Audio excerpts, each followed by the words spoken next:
अस्सलामुअलैकुम, मुझे कहते हैं रिफ़त जबीन। आज की व्लॉगिंग की मेरी कोई भी तैयारी नहीं है, मैंने कुछ भी नहीं सोचा हुआ कि क्या बनाना है, लेकिन मैं सोचती हूँ कि आज कुछ ना कुछ तो शेयर करूँ आपके साथ। डेली रूटीन में व्लॉगिंग करना कोई आसान नहीं है। पहले तो ये किचन से मैं फ़ारिग हुई, जो कि छूटती नहीं है। फिर ये बच्चे हैं, बच्चों को मैंने पढ़ाया। मोहम्मद इब्राहिम के साथ थोड़ा सा टाइम स्पेंड कर रही हूँ। लाइट हमारे घर अभी नहीं है, तो इसलिए बच्चों के साथ भी थोड़ा टाइम गुजारना ज़रूरी होता है, तो ये बेस्ट टाइम होता है। मोहम्मद इब्राहिम जो है मेरी लटों के साथ खेल रहे हैं।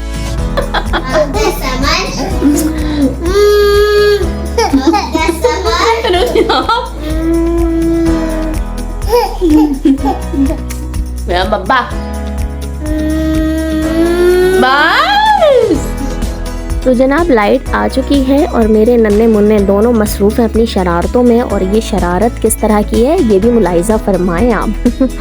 कहते हैं ना बच्चे मन के सच्चे तो होते हैं। आगे देखें आप।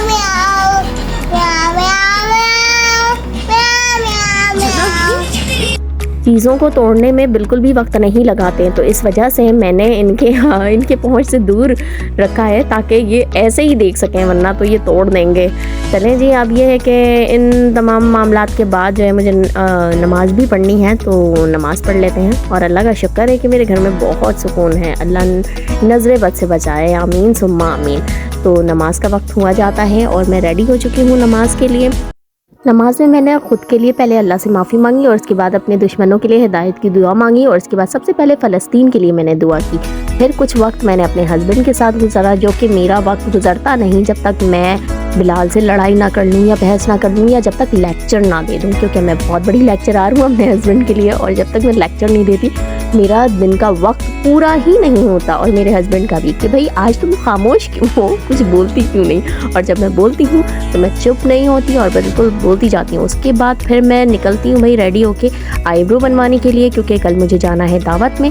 और मैं ये रेडी हो रही हूँ। मैंने कहा चलो भाई कुछ अबाया शबाया डालते हैं, कुछ अलग करते हैं, तो इसकी तैयारी में मैं लग गई हूँ। और फिर मैंने अबाया पहना। पहनने के बाद मैंने कहा यार कुछ कमी है। फिर मुझे बोले ओह माय गॉड मेरी प्यारी ऐनक ये कैसे रह गई, इसके बिना तो मैं अधूरी हूँ। भाई हमें दुनिया नहीं दिखती है, हमें दुनिया देखना पड़ता है। ये से लगा के मेरी आई साइड वीक है यार, क्या कर सकते हैं। फिर मैं निकल गई। मैंने अपनी कज़न को कहा कि चल भाई तैयार हो जा, मैंने जाना है आईब्रो बनाने। मैं वेट करने लगी और फिर वापस आ गई मोए। तो फिर मैंने सोचा कि चलो अपनी कज़न से मेहंदी लगवा लेते हैं। और ईद में तो मैंने मेहंदी लगवाई नहीं, हमेशा की तरह ईद के बाद मेरी मेहंदी लगती है, तो एज़ यूजुअल वैसा ही हुआ। फिर ये मैंने चूड़ियाँ और ये वो सारी चीज़ें निकालते मैं थक गई। मैंने कहा चल। तो फाइनली मेहंदी लगना स्टार्ट हो चुकी है। मेरी कज़न बेचारी वो जल्दी सो जाती है, लेकिन मेरी वजह से वो जागी रही। थैंक्स हुरू। लेकिन ये मेरी कज़न कैमरे में आती नहीं है, और मैंने इसको खूब रिकॉर्ड लगाया। यार जाबी बोल समझ गए आप सब। फाइनली मेरी मेहंदी लग चुकी। आईब्रो तो नहीं पर मेहंदी लग गई। उसके बाद मैं अपने घर के लिए रवाना हो गई, और घर जाने के बाद फाइनली ये लुक है मेरी मेहंदी की। चलें जी, इंशाल्लाह अब नेक्स्ट व्लॉग में आपसे मुलाकात होगी। फ़िलहाल तो मैं अपनी मेहंदी एंजॉय कर रही हूँ। अपने प्यारों को रखें ख्याल। अल्लाह हाफ़िज़।